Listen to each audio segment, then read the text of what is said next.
그리고 뭐 예를 들어 땀이 많이 나고 이런 것들 있잖아, 그죠? 그런 것들을 연구하는 게 거기에 나오는 작업 성능 연구, 뭐 변수가 인간 행동에 미치는 영향이다, 뭐 이렇게 이야기를 드릴 수가 있겠죠.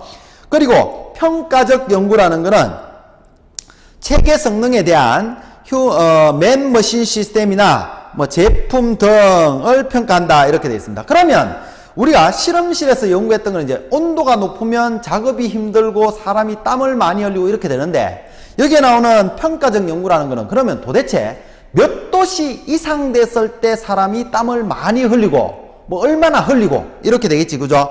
그렇게 해서 더 일을 하기 싫어하고 능률이 감소하고 뭐 이런 것들을 이야기를 해놨는 게 거기에 나오는 평가적 연구다, 뭐 이렇게 이야기를 드릴 수가 있겠습니다. 그렇게 해서 뭐 묘사적 연구가 있고 실험적 연구가 있고 평가적 연구가 있다, 그냥 그렇게만 한번 보시면 될 것 같습니다.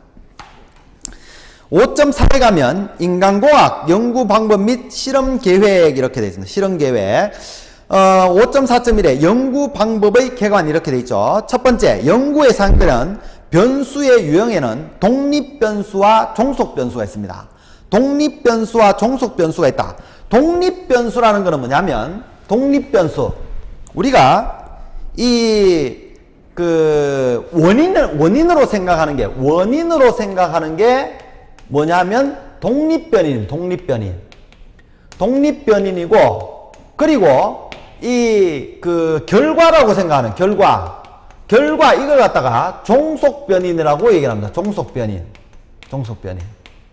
그죠? 예를 들면 연령에 따라서 사람의 어떤 악력이 틀릴 것이다.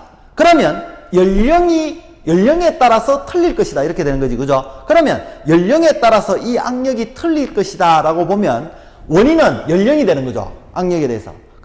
그러면 연령대마다 10대, 20대, 30대, 40대가 있을 겁니다, 그죠? 그러면 10대를 넣어보니까 그 결과로서 악력이 얼마가 나왔다, 이건 결과물이죠. 이건 종속변수입니다.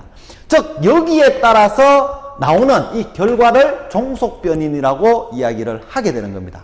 그러면 여기에서 사용되는, 인간공학에서 사용되는 원인이라는 것은 이 독립변인과 종속변인인데,